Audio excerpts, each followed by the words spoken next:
Now chapter number 2, admission of a new partner. First chapter में partnership का general introduction पढ़ा था कि किस तरह पार्टनरशिप फर्म में profit and loss appropriation account बनाया जाता है और पार्टनर्स कैपिटल अकाउंट बनाया जाता है।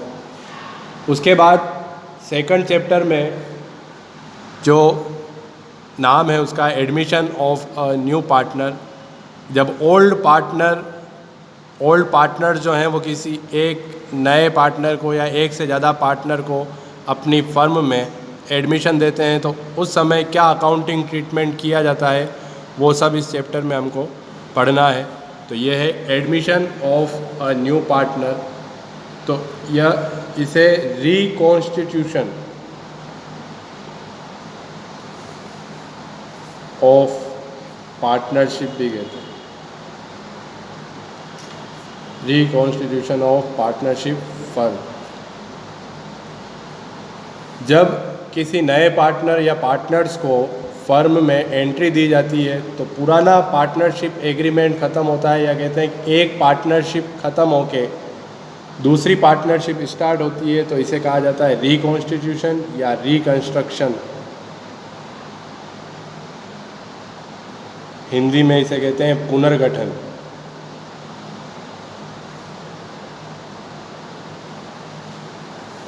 Reconstruction, reconstitution of partnership firm.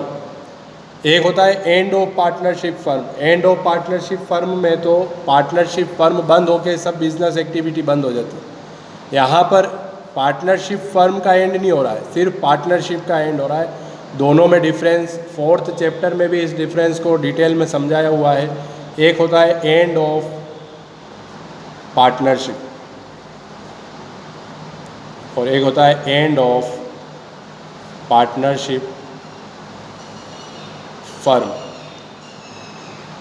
तो admission of a new partner end of partnership है, लेकिन एंड ऑफ पार्टनरशिप नहीं है। क्यों? क्योंकि मान लो ए और बी दो पार्टनर थे, उनका रेशो था 3:2, तो 100 रुपये को अगर वो बांटते थे तो 60 रुपये ले जाता था ए और 40 रुपये ले जाता था बी। अब उन्होंने मान लो नया पार्टनर सी को नया पार्टनर बनाया है, तो उसके बाद ए को 60 रुपये नहीं मिल सकते, बी को 40 रुपये नहीं मिल सकते, सी जो आया है पार्टनर उसका भी शेयर होगा, तो 100 रुपये 3 जने में बटेंगे। तो यहाँ पर पुरानी जो पार्टनरशिप थी, पुराना जो एग्रीमेंट था वो ख़त्म होता है और नई पार्टनरशिप शुरू होती है। इसको कहते हैं एंड ऑफ पार्टनरशिप और reconstitution of partnership firm. Partnership firm का रिकॉन्स्टिट्यूशन हो। End of partnership firm fourth chapter है हमारा।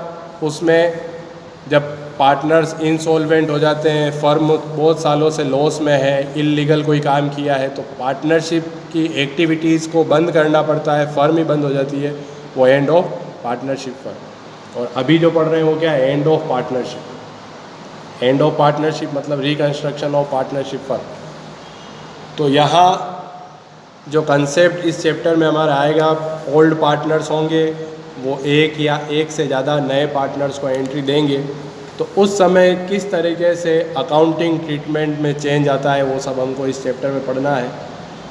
तो admission of a new partner में सबसे पहले क्वेश्चन वही बनता है वाई, कि क्यों जब ओल्ड पार्टनर्स हैं, 3 पार्टनर या 2 पार्टनर हैं, वो क्यों किसी नए पार्टनर को फर्म में लेते हैं। तो उसका बुक में दिया हुआ है जो चैप्टर इसने स्टार्ट किया। Sometimes a new partner is needed into the business due to the following reasons. First reason इसने कहा है when more capital is needed for the expansion of the business. Expansion कहते हैं बिजनेस को बढ़ाना।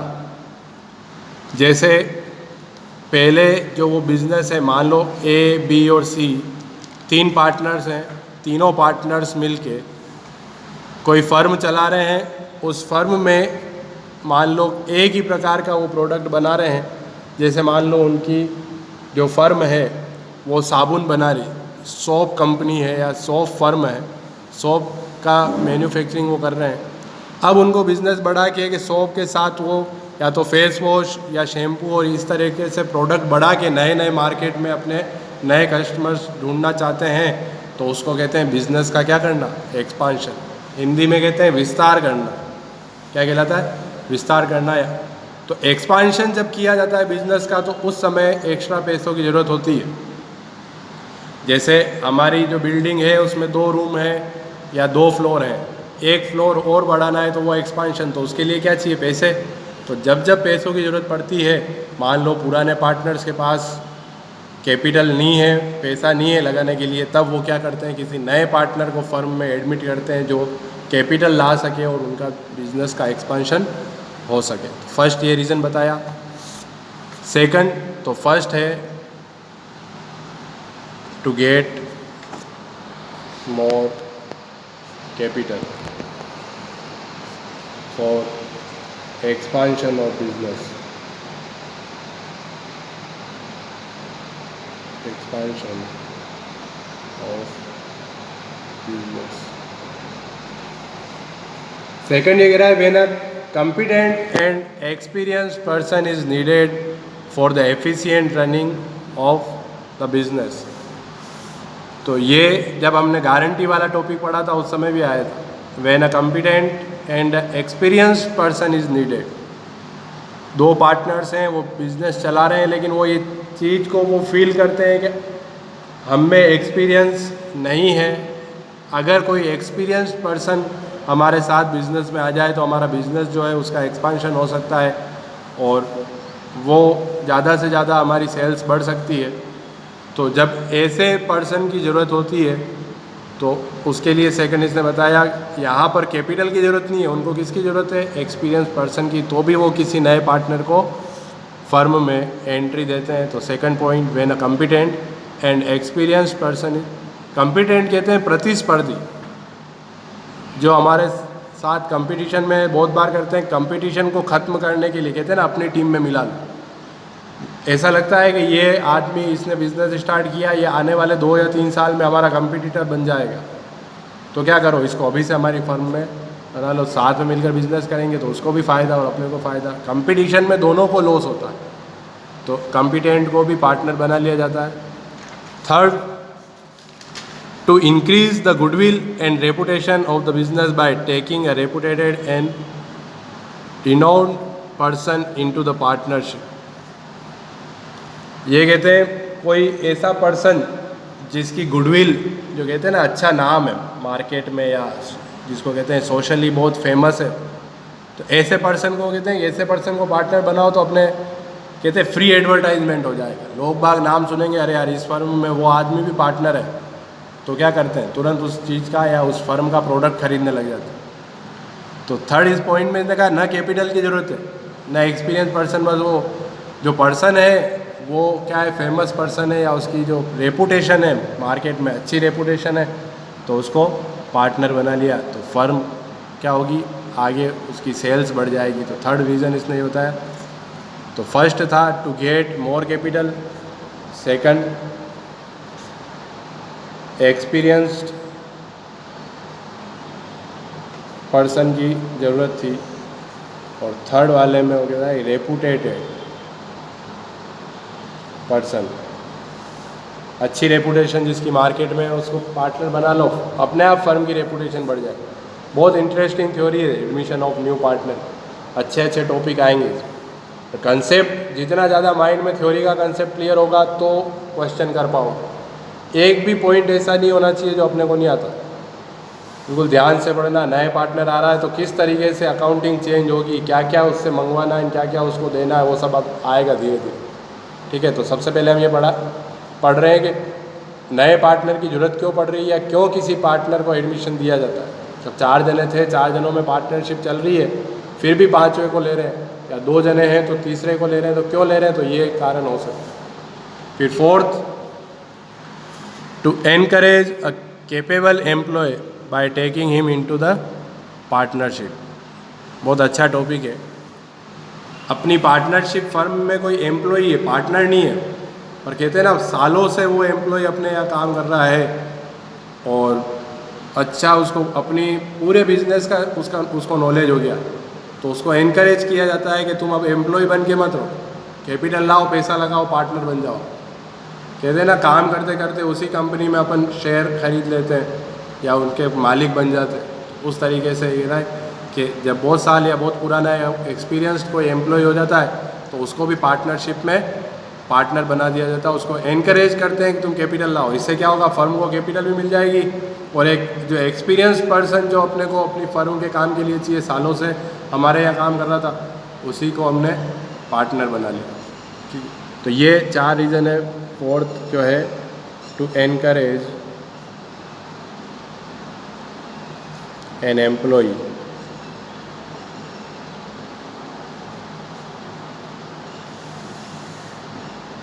Being a partner. तो ये reason इसने समझाए हैं। अब आगे इसने जो अपने चैप्टर की हेडिंग है वो टॉपिक लिया है admission of a new partner. Book की लैंग्वेज भी समझनी है और मैं जो इजी लैंग्वेज में समझाऊँ वो भी समझना है। इसमें पहले बुक की लैंग्वेज पढ़ रहा हूँ। Admission of a partner is one of the modes of reconstitution. ये मैं समझा जो रिकॉन्स्टिट्यूशन ऑफ पार्टनरशिप फर्म। एक कहते हैं जैसे कोई कमरा बना हुआ है, उस कमरे में दीवार ख़राब है या कोई चीज़ टूटी फूटी है, फर्नीचर, तो हमने उस कमरे की रिपेयरिंग करके फर्नीचर को ठीक करवा के उसको नया कर दिया, वो कहलाता है रिकॉन्स्टिट्यूशन। तो यहाँ पर वो कमरा बंद नहीं हो गया या उस कमरे को तोड़ के गिरा नहीं दिया, क्या किया उसको, तो क्या वो कमरा जो है, वो रूम जो है वो पुरानी पोजीशन में है क्या? नहीं है। एक पोजीशन चेंज होके दूसरी पोजीशन, तो यूँ तो कह सकते हैं पुरानी पोजीशन ख़त्म हुई। तो यहाँ पर पुरानी पार्टनरशिप ख़त्म होगी, न कि पुरानी पार्टनरशिप फर्म ख़त्म होगी। दोनों में फ़र्क है। एंड किसका हो रहा है? पार्टनरशिप का, न कि पार्टनरशिप फर्म का।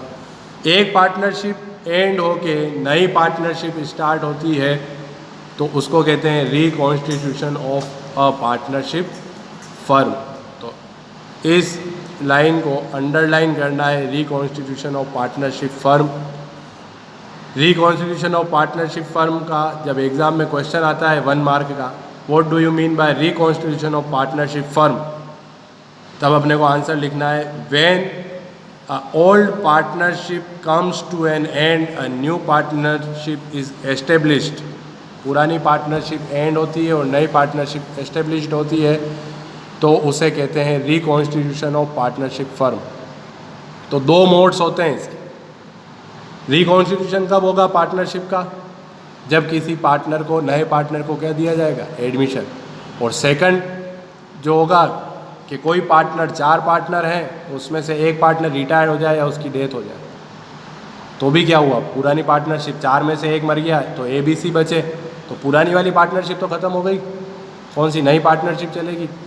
तो ये जो 2 मोड्स है रिकॉन्स्टिट्यूशन ऑफ पार्टनरशिप फर्म, ये हमारे 2 चैप्टर है, सेकंड चैप्टर और थर्ड चैप्टर के। जब भी पार्टनरशिप में कोई चेंज किया जाता है तो वो चेंज कब आएगा? या तो कोई नया पार्टनर आवे या कोई पुराना पार्टनर चला जाए, भले रिटायर्ड हो जाए, उसकी डेथ हो जाए, तो वो रिकॉन्स्टिट्यूशन ऑफ पार्टनरशिप फर्म। इसी पर क्वेश्चन बना लेता है वो एग्ज़ाम में, इतने से लाइन कि what do you mean by, how many types are there of reconstitution of partnership. तो क्या आंसर देना है, कितने टाइप होंगे? 2 type.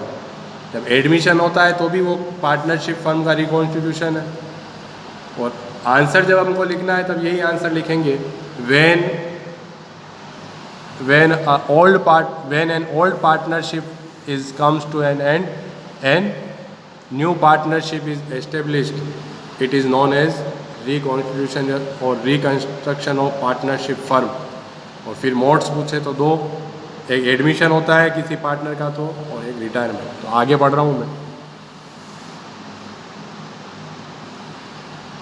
Under which existing agreement comes to an end, इसने भी यही लाइन लिखी है, एग्जिस्टिंग एग्रीमेंट। पहले जब एग्रीमेंट हुआ था तब 2 जने थे, A और B, तो अब A, B और C, तो C कहेगा कि मुझे नया एग्रीमेंट चाहिए, तो पुराना एग्रीमेंट क्या किया जाएगा? कैंसल, उसको एंड किया जाएगा। तो when existing agreement comes to an end and a new one comes into existence, ये कहलाता है reconstitution of partnership. A new partnership deed is prepared at the time of admission of new partner as the old partnership deed comes to an end. According to section 31 subsection 1, इसको जो bracket में होता है, जब भी हम ऐसे section पढ़ते हैं तो सेक्शन 31 और ब्रैकेट में जो उसको होता है उसके लिए क्या वर्ड लगता है, सब सेक्शन। ठीक है, तो मैं कभी थ्योरी लिखूँ उसमें सब सेक्शन बोलूँ तो SUB और SEC लिख के और ये अपने को वो सब सेक्शन लिखना नहीं है। सब सेक्शन मतलब ब्रैकेट लगा के और उसमें इसको बोलेंगे क्या, 31 सेक्शन 31 सब सेक्शन 1, हिंदी में कहते हैं धारा 31 उपधारा 1। तो उपधारा लिखा नहीं जाता है, ब्रैकेट में लिखने मतलब वही। Of the Indian partnership act, a new partner can be admitted only with the consent of all the existing partners।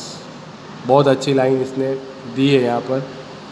इस बुक की थ्योरी बहुत इजी वर्ड्स में समझा रखी है स्टूडेंट्स को। इसने कहा है कि एक नए पार्टनर का एडमिशन वो पार्टनरशिप फर्म का रिकॉन्स्टिट्यूशन है, पर वो कह रहा है कि according to section 31 sub section, एक एक्ट जब बनता है तो उसके अलग अलग सेक्शन होते हैं, उन सेक्शन के अंदर अलग अलग और सब सेक्शन होते हैं। ठीक है, जैसे स्कूल है, ये यूनिवर्सिटी है, तो यूनिवर्सिटी में साइंस अलग सेक्शन है, कॉमर्स अलग सेक्शन है। अब साइंस में भी फर्स्ट ईयर अलग, सेकंड ईयर, थर्ड ईयर अलग, इसमें कॉमर्स में एक इकोनॉमिक्स। वैसे ही इसमें जो 31 है उसमें सब सेक्शन 1 में ये बात कही है कि एक नए पार्टनर को कब पार्टनरशिप फर्म में एडमिशन दिया जाता है, with the consent of all the existing partners. Consent मतलब सहमति, क्या कहते हैं, सहमति। तो यहाँ पर देखना A, B और C 3 पार्टनर है, तो C चाह रहा है कि नया पार्टनर, उसका फ्रेंड है कोई D, वो चाह रहा है कि D को अपनी फर्म में क्या देते हैं, एंट्री देते हैं, नया पार्टनर बना लेते हैं। किसने कहा, ये C ने। तो A और B चाहते हैं कि नहीं, हमारी अभी इच्छा नहीं किसी पार्टनर को एडमिशन देने, तो C उसको पार्टनर बना सकता है, नहीं बना सकता। ये लाइन इसे दे, पर वो कह रहा है कि अब C की इच्छा है और B ने भी हाँ कर दी, पर A मना कर रहा है, तो क्या करेंगे। 2 जने तो कह रहे हैं बना लो और 1 जना मना कर रहा है, तो नहीं बना सकता। ऑल, इसलिए वहाँ वर्ड क्या लगा, तो ये कह सकता था with the consent of most of partners, कि 4 में से 2 हाँ कर रहे हैं, 3 हाँ कर रहे हैं, तो उसको पार्टनर बना लो, पर नहीं, 4 के 4 यहाँ A, B और C दोनों हाँ कर रहे हैं और A मना कर रहा है, तो नहीं बना सकता। सब के सब पार्टनर अगर उनको सहमति देते होंगे हाँ इसको पार्टनर बना लो, तो ही नए पार्टनर को फर्म में एडमिशन दे सकते हैं। तो इसलिए इसने लाइन लिखी। तो सेक्शन 12th क्लास के सिलेबस में सेक्शन लिखना कंपलसरी नहीं होता है, पर ये लाइन हमको याद रखनी, इतना सा लिख दिया जाता है according to partnership act. Section हमको नहीं लिखना, कॉलेज में जब आएंगे ग्रेजुएशन में उस समय हमको एक्ट सेक्शन सहित लिखने पड़ते हैं। तो according to Indian partnership act 1932, अपने इतना सा याद रखना, हर जगह वही लिखना। अ new partner can be admitted only with the consent of all the existing partners. एक होता है 4 लाइन है, 4 लाइन को 30 सेकंड में पढ़ लिया नहीं, एक एक वर्ड को उसको जब खोलोगे तब ज़्यादा से ज़्यादा कंसेप्ट क्लियर होंगे कि यहाँ ऑल वर्ड लगा जिस पर अपन इतनी डिस्कस कर सकते हैं। तो ये थ्योरी पढ़ने का तरीका होता है, ऐसे नहीं लाइन पढ़ी वाह याद हो गई, रटना नहीं कुछ भी। आगे, at the time of admission the new partner brings his share of goodwill and capital. Old partners sacrifice a share of their profit in his favor and thus he gets a share in the future profit of the firm। ये जो paragraph इसने दिया है यही second chapter है पूरा। अब समझना, A, B और C 3 पार्टनर है। C की इच्छा थी D को पार्टनर बनाना है, तो D को पार्टनर बनाना है तो A ने भी हाँ कर दी और B ने भी हाँ। अब D आया फर्म में, तो क्या खाली हाथ आ जाएगा? जब D फर्म में आया तो इसको 2 राइट्स दिए जाते हैं। राइट्स मतलब अधिकार, 2 राइट्स होंगे। ऐसा थोड़ी A, B, C 3 पार्टनर है, D जब आया तो उसको पार्टनर बना लिया ना, उसको फ्यूचर में कहेंगे कि नहीं फर्नीचर में जो है वो तुम्हारा हिस्सा नहीं है, बिल्डिंग में तुम्हारा हिस्सा नहीं है, ऐसा नहीं। एसेट्स में राइट मिलेगा फर्म की जितनी भी एसेट्स, और फ्यूचर में जितने भी प्रॉफिट होंगे उस पर उसको प्रॉफिट मिलेगा कि नहीं मिलेगा, मिलेगा। तो यहाँ देखो, यहाँ से चैप्टर मेन स्टार्ट हो रहा है। जो न्यू पार्टनर, सीधा सा पढ़ लिया न्यू पार्टनर क्यों ज़रूरत होती है, तो 4 चीज़ें पढ़ी इसकी, इसलिए ज़रूरत होती है न्यू पार्टनर की। और न्यू पार्टनर को कब एडमिशन दे सकते हैं, जितने भी पार्टनर हैं सब हाँ करें तो। और जब भी पार्टनरशिप में न्यू पार्टनर को एडमिशन दिया जाता है तो वो रिकॉन्स्टिट्यूशन कहलाता है। यहाँ तक पढ़ा। अब ये कह रहा है कि नया पार्टनर जो आता है उसको मान लो सब पार्टनर्स ने हाँ कर दी, with all consent of the all partners he is admitted, सबकी सहमति से उसको एडमिट किया गया। तो अब उसको जो नया पार्टनर आता है उसको 2 राइट्स दिए जाते हैं। First rights on the assets of the firm, और सेकंड राइट्स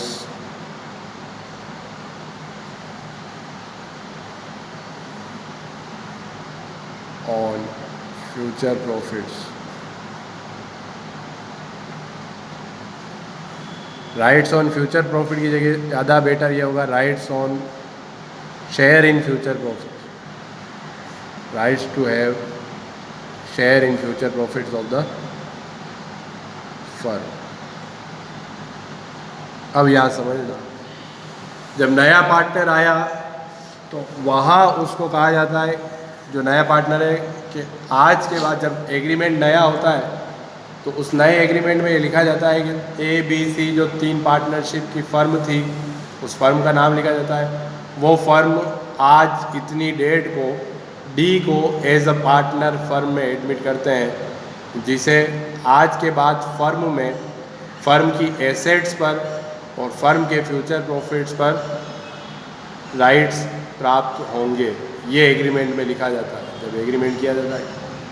तो वहाँ ये क्वेश्चन मिलता है कि क्या ये राइट्स उसको फ्री में दे देंगे। तो कैपिटल वहाँ हो रहा है कि जब उसको एसेट्स पर हिस्सा चाहिए तो उसके लिए क्या लाना पड़ेगा, उसके लिए जो अमाउंट लाते हैं उसको क्या कहते हैं, उसको कहेंगे 5 लाख रुपए लाओ अगर फर्म में पार्टनर बनना है तो वो कैपिटल हो। कैपिटल की कैलकुलेशन हमने करी थी, अकाउंटिंग इक्वेशन पढ़ा था। क्या था अकाउंटिंग इक्वेशन, क्या फॉर्मूला होता है accounting equation, assets is equal to liabilities plus capital. Capital निकालनी थी तो एसेट्स माइनस लाइबिलिटीज़, तो वो कैपिटल उस बेसिस पे निकाली जाती है कि फ़र्म की इतनी एसेट्स है और इतनी लाइबिलिटीज़ है।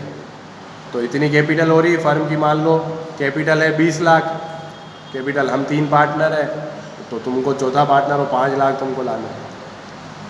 तो एग्ज़ाम में क्वेश्चन पूछते हैं what is the amount called brought in by a new partner to have rights on the assets of the firm, कि फर्म की एसेट्स पर राइट प्राप्त करने के लिए नया पार्टनर जो पैसा लाया उसको क्या कहा जाता है, कैपिटल कहा जाता है। तो कहता है वो कैपिटल जो लेके आया 5 लाख, उससे तो सिर्फ उसको उसकी एसेट्स पे राइट मिलता है कि आज के बाद फर्नीचर में तुम्हारा भी हिस्सा, बिल्डिंग में तुम्हारा भी हिस्सा, मशीनों में तुम्हारा भी हिस्सा। पर वहाँ पर कैपिटल लाने से उसको ये राइट नहीं मिलता है, क्या, फ्यूचर प्रॉफिट में हिस्सा। बहुत अच्छा कंसेप्ट है। तो कहते हैं कि फ्यूचर प्रॉफिट्स में राइट देने के लिए उससे जो पैसा मंगवाया जाता है उसको कहते हैं गुडविल, और एक वर्ड और यूज़ होता है प्रीमियम। क्या कहा जाता है, प्रीमियम। जिसको पार्टनरशिप में गुडविल समझ में आ गई उसके 4 चैप्टर समझ में आ गए, और जिसको पार्टनरशिप में गुडविल समझ में नहीं आई तो कितना भी कुछ भी कर लो उसको पार्टनरशिप समझ में नहीं आई। तो अब के बाद जितने भी चैप्टर पढ़ेंगे, जो भी पार्टनरशिप पढ़ेंगे, एक वर्ड जो सबसे ज़्यादा यूज़ होगा, हर क्वेश्चन में यूज़ होगा, हर टॉपिक में यूज़ होगा, वो क्या, गुडविल। और गुडविल 11th क्लास में समझाया था। कौन सी एसेट्स होती है, intangible assets which can not be touched और seen, are known as intangible assets. तो उसमें गुडविल होती है। गुडविल कहते हैं एक अच्छी रेपुटेशन मार्केट में, वो क्या कहलाती है। तो जो नया पार्टनर आया तो उससे कैपिटल मंगवाई। तो अब जो ओल्ड पार्टनर हैं ए, बी और सी, वो डी को नहीं कहेंगे कि जब हमने पैसा लगाया था तो उस समय हमारी कैपिटल पे रिस्क था कि यार क्या पता बिजनेस चलेगा या नहीं चलेगा, पर तुम जो आ रहे हो तुम्हारा कुछ रिस्क ही नहीं है। कि हम 3 पार्टनर हैं, हम 3 पार्टनर 10 साल से बिजनेस कर रहे हैं, हमारा तो प्रॉफिट जम गया, मतलब बिजनेस जम गया, प्रॉफिट तो 100% फर्म कमाएगी, अब तो लॉस होगा ही नहीं, जमा है बिजनेस। तो डी जो आ रहा है वो कौन से बिजनेस में आ रहा है, वेल सेटल्ड बिजनेस, जिसकी मार्केट में क्या बन चुकी है, रेपुटेशन, गुडविल। तो जो ओल्ड पार्टनर होते हैं वो उससे जो कैपिटल के एडिशन में जो पैसा मंगवाते हैं वो क्या कहलाता है, गुडविल का पैसा। तो किसका पैसा लाना पड़ता है, गुडविल। तो वो पार्टनर कहेंगे नहीं हमने इतने सालों मेहनत करी, हमने मेहनत करके ये पैसा, मतलब ये नाम बनाया फर्म का। तो तुम एक पर्टिकुलर प्रैक्टिकली ये सोचो कि डी को कोई रिस्क है क्या, कोई रिस्क नहीं है। उसको तो ये पता है कि मैं जिस लोगों के साथ पैसा लगा रहा हूँ उनका तो जमा है बिजनेस है, अगले साल से मेरा प्रॉफिट चालू है। पर 10 साल पहले ए, बी और सी ने जब पैसा लगाया था तो क्या था, रिस्क थी कि यार हम ये बिज़नेस चालू कर रहे हैं, चलेगा कि नहीं चलेगा, कस्टमर्स हमसे प्रोडक्ट खरीदेंगे या नहीं खरीदेंगे। तो ये जो रिस्क फ्री डी आ रहा है, जो रिस्क नहीं है इस, और जो जमे जमाए बिजनेस में आ रहा है, तो उसके लिए तो जमे जमाए बिजनेस को कहते हैं, उसकी गुडविल बन चुकी। तो वो जो पैसा मंगवा रहे हैं वो क्या है, गुडविल। तो जब गुडविल का पैसा लाता है तब उसको कहते हैं अब चलो। तो गुडविल का पैसा जो है, तो अब समझना इस चीज़ को, बहुत अच्छे एग्जाम्पल समझेंगे। गुडविल का जो पैसा है उस पर राइट किसका होगा, तीनों का, ए, बी और सी। तो वो पैसा जो होता है जैसे ही वो लाता है ये तीनों बांट लेते हैं। देखना जर्नल एंट्री इसी टॉपिक पे होगी, ये सबसे इम्पोर्टेंट कंसेप्ट है इस चैप्टर का। यहाँ समझ में आ गया तो चैप्टर समझ में आ गया। समझ में कैपिटल का पैसा हमेशा डी के नाम से फर्म में रहेगा। तो 5 लाख रुपए लाया तो हमेशा बताएंगे वह फर्म है, डी कैपिटल बैलेंस शीट में लिखी जाएगी, डी की कैपिटल 5 लाख। पर मान लो उससे 60,000 रुपये गुडविल के मंगवाए थे, तो वो गुडविल का पैसा डी का नहीं रहेगा, उसको कौन बांटेंगे, तीनों पार्ट ओल्ड पार्टनर्स बांटते हैं। और आगे अपन समझेंगे ओल्ड पार्टनर्स नहीं, सेक्रीफाइसिंग पार्टनर्स बांटते हैं, जिन्होंने क्या किया, सेक्रीफाइस किया। तो गुडविल का पैसा सेक्रीफाइसिंग पार्टनर्स में बांटा जाता है, और वो जो है वो कभी भी डी के नाम से वापस शो नहीं होगा। जैसे ही फर्म में 60,000 रुपये गुडविल के आए और क्या कर दिए जाएंगे, ओल्ड पार्टनर्स या सेक्रीफाइसिंग पार्टनर्स में डिस्ट्रीब्यूट। इसको एक एग्जांपल से समझ सकते हैं हम, क्या सेक्रीफाइस का मतलब,